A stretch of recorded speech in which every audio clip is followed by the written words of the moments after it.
Hello YouTube, this is Answers in Logic, Episode 4, answering Is Evolution a Religion by Creation Science Evangelism Ministry.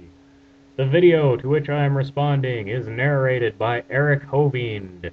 It's only about a minute long, but it takes me about 10 minutes to debunk it because it is much easier to spout nonsense than it is to debunk nonsense, as Eric Hovind so graciously proves in his 1-minute clip. Is evolution a religion? In short, no. Evolution is an observed natural phenomena. The theory of evolution is a scientific theory describing that phenomena. It is not a religion. Religion is defined by the English Collins Dictionary as a belief in a god or gods and the activities that are connected with this belief, such as praying or worshiping in a building, such as a church or temple. A religion is a particular system of belief in a god or gods and the activities that are connected with this system. Evolution is a natural phenomenon and thus has none of these characteristics. The theory of evolution makes no comment on the existence or non-existence of gods. It makes no statement of faith. It makes no statement of rituals. You don't have to pray. It's a scientific observation. It's not a religion. Yes, and I'll tell you why. Number one, its followers believe that it can violate the first and second laws of thermodynamics. Evolution violates neither the first nor second law of thermodynamics. The first law of thermodynamics states that energy can be changed from one form to another, but it cannot be created or destroyed. The total amount of energy and matter in the universe remains constant, merely changing from one form to another. I have no idea how you're even trying to relate this to evolution. The two are so disconnected that I'm guessing you're just making a baseless assertion in the hopes that no one will do research and realize that your assertion is baseless. The second law of thermodynamics states that in all energy exchanges, if no energy enters or leaves the system, the potential energy of the state will always be less than the initial of the state. This is commonly referred to as entropy. A way to dumb down this definition is to say that if there is no energy present, things which require energy won't happen. This would be a fatal blow to evolution were it not for the fact that we have a huge ball of gas in the center of our solar system continuously supplying the Earth with energy. Your use of the second law of thermodynamics, and the use that most creationists put it to, is fraudulent because of this. We are not in a closed system. If no energy was entering the system, not only would evolution not be possible, but plant life would not be possible, as plants need energy from the sun to photosynthesize. The fact that plants exist and continue to exist is proof that we are not in a closed system. They give godlike properties to time, space, and matter, and give them the ability to create the universe and life itself. The theory of evolution makes no comment on how life began. It makes no comment on how the universe came into existence. The only thing it states is that allele frequencies change with time. Number two, it calls for faith in scores of things that have never been observed. Things like life coming from non-life, matter creating itself, and animals producing different kinds of animals. You stated that the theory of evolution calls for scores of faith in things which have never been observed. You said that it calls for faith in life coming from non-life, matter creating itself, and animals creating different kinds of animals. This is nonsensical. The theory of evolution makes no comment on how life came to exist. It makes no comment on life coming from non-life. It makes no comment on how matter came to exist. It says nothing about how matter came to exist.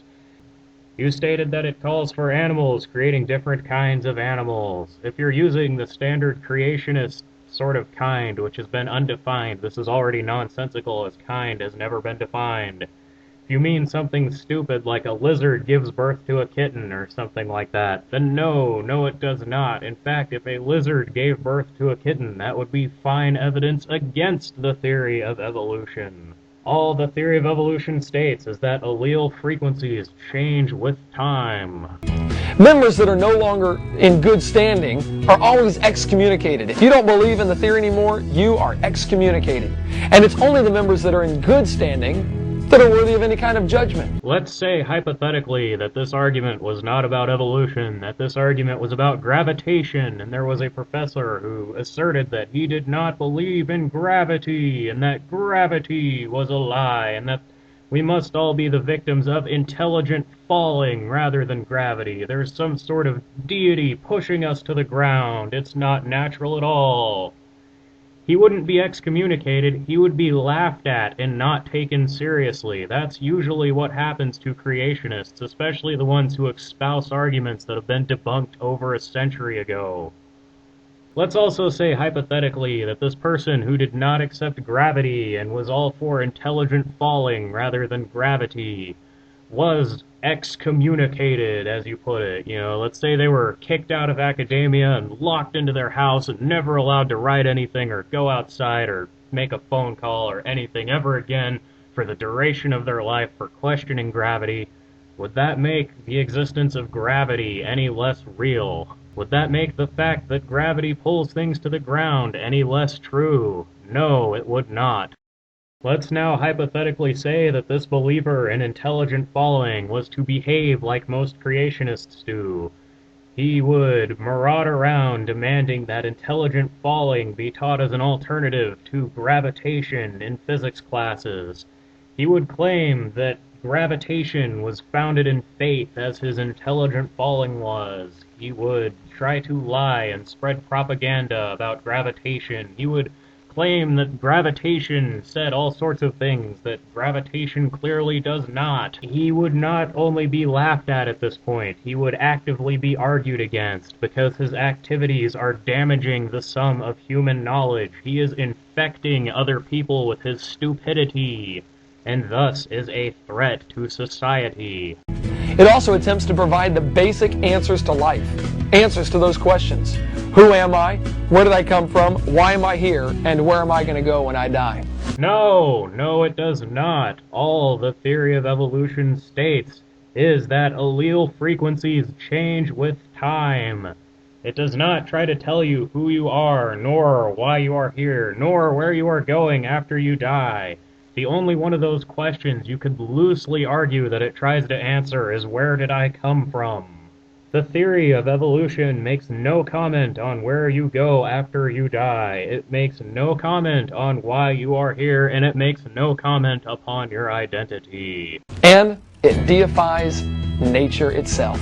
How does the statement that allele frequencies change with time, or the observed fact that allele frequencies change with time, deify nature? It doesn't. Is evolution a religion? Yes, it is. No, it isn't, and hopefully now that I've debunked this claim for you, you will cease making it.